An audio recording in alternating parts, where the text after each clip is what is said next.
The competition is fierce in the HD segment, but you can expect that your GMC guys are going to stay loyal to this truck. I borrowed it from Jerry Seiner Buick GMC here in South Jordan, Utah. Be sure to ask for Frank. Let's go ahead and discuss, why do GMC guys keep buying the Sierra HD? Number one, Duramax Diesel. One thing you can rest assured about GM is they make the powertrains simple. All you know is one diesel engine, one gas engine. But this Duramax Diesel, in my humble opinion, I worked at GM stores in the past. Every tech I've ever talked to has said this is a very reliable engine.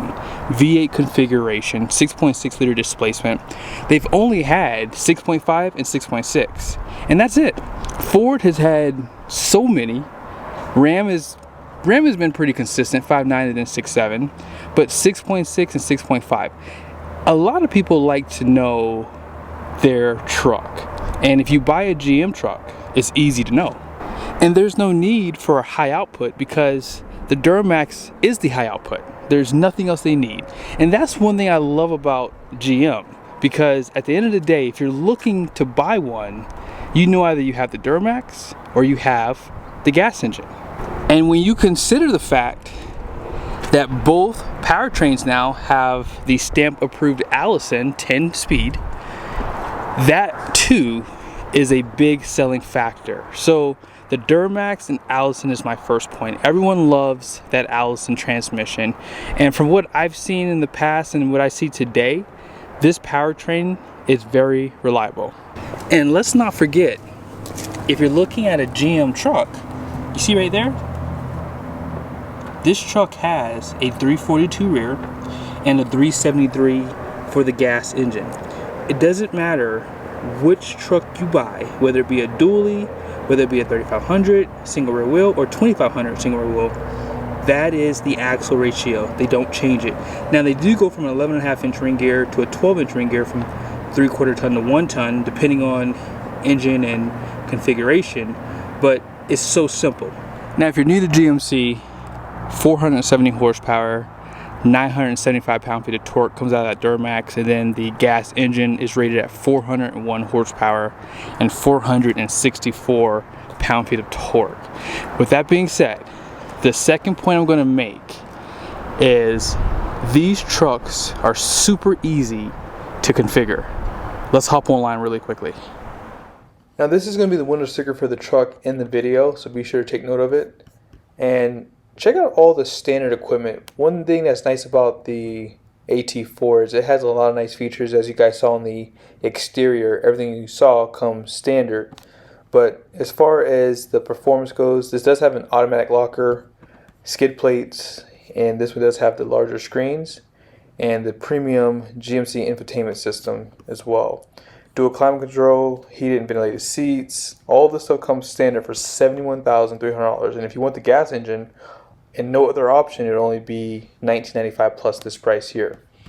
Now, one thing I like about GM trucks, and this is my point, is the way they package everything. Even though this is a lot of money, look what you get. And they basically combine all the packages together. So you get the AT4 Premium Plus, Preferred package, also technology package right here, and I think that's it.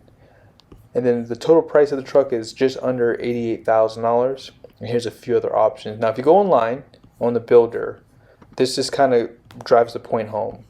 There's not a lot of packages for this truck. You have 1, 2, and 3, and that's pretty much it. So basically the preferred package gets combined with the premium package, and then this adds that technology package. And then from there, you're just adding a few options. So here's a few listings on some of the things you can get. If you want to add the lights onto the tailgate, you can. The sunroof also gets combined with those packages as well. And yeah, if you're looking to buy a truck off the lot, it's a lot easier to do on a GMC truck because most things do come standard. And just take note of everything else here. The only thing I would want is probably the high auto switch on the diesel, and then I would probably want the dual alternators. One thing to point out too, you guys see the clearance lights? It's really rare to find these higher trim GMC Sierras without those, and it's the way that GM packages their trucks, as you guys just saw. That's the biggest selling point even for me, because I hate seeing HD trucks, see right there, without clearance lights. It's very common out west. Now on dualies, they come standard because of the wide hips. Now with that being said, let's kind of discuss why the GMC Sierra guys keep buying the Sierra. As far as the interior goes on the AT4 up, this is what's considered the premium interior, and the reason why that is because of the layout of the dash. So the way they lay out your climate control, your buttons, your screen, it's just slightly more premium compared to the Chevy trucks. If you want to get this interior for the Chevy, well, you can't. You gotta buy GMC. You can get the Chevy interior on the SLE, okay? And that orientation would be slightly different from this one. But once you move up to the AT4 Denali and Denali Ultimate, this is the interior you're gonna get. I think the SLT might have also the same interior as the SLE. I'm kind of having a brain fart here, but I think that is the case. But yeah, the overall layout is really nice. And the other good thing about GM trucks is the screens don't change once you go from SLE up. You're gonna get the larger screens regardless. So you don't have to pick between the 8.4 or the 12-inch display like on the Rams. Ford, however, does give you just a 12-inch display, but they do have a smaller screen on like the work truck models, which is the case for a GM too. But it's just more simpler on this one. You're gonna see typically ventilated seats, heated seats, things like that. Also, these trucks typically have the off-road package known as the X31 package. Because this is the AT4, it's going to have the Rantros, the tires, and the downhill assist, which you see right here. Last thing to point out, really from 2020 up, GM brought their A game when it came down to their towing numbers, okay? They've always kind of been right in the middle for payload. So this truck, this is a pretty high trim AT4.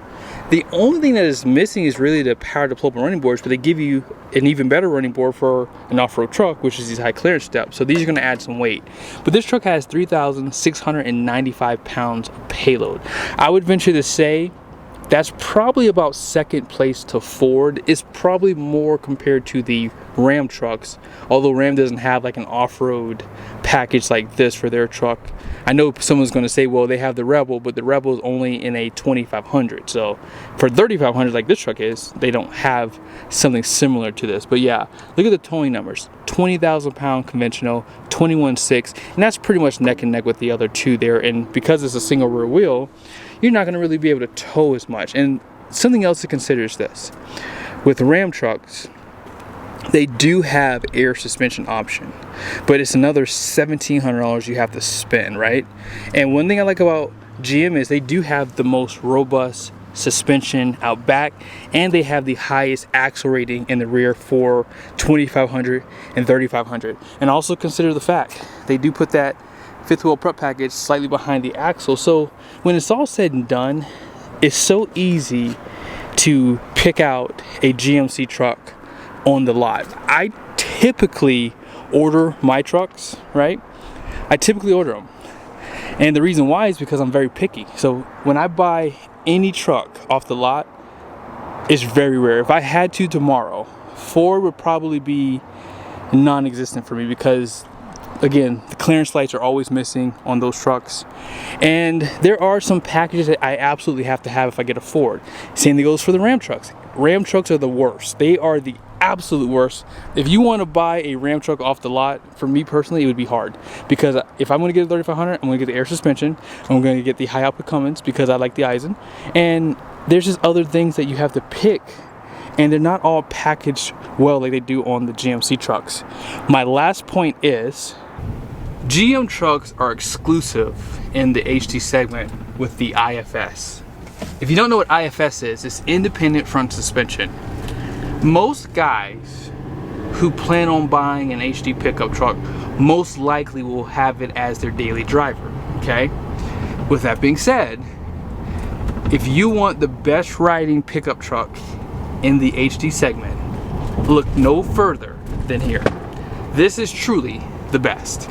And Ford is not too far behind for the most part, but GM trucks are, I would say, somewhat heavy for what they are. They're not the heaviest. I think Ram kind of takes that title because they have higher gross vehicle weight ratings compared to them. Like this truck is 12.1. A comparable Ram Mega Cab would be like 12.3 in a 3500 configuration.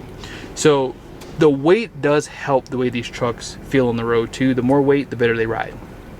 But having the independent front suspension does allow these trucks to ride slightly softer, especially in and around the city. On the highway, I can't tell a huge difference between them, but in the city, this is where I think personally the GMC shines. I hope you guys liked the video.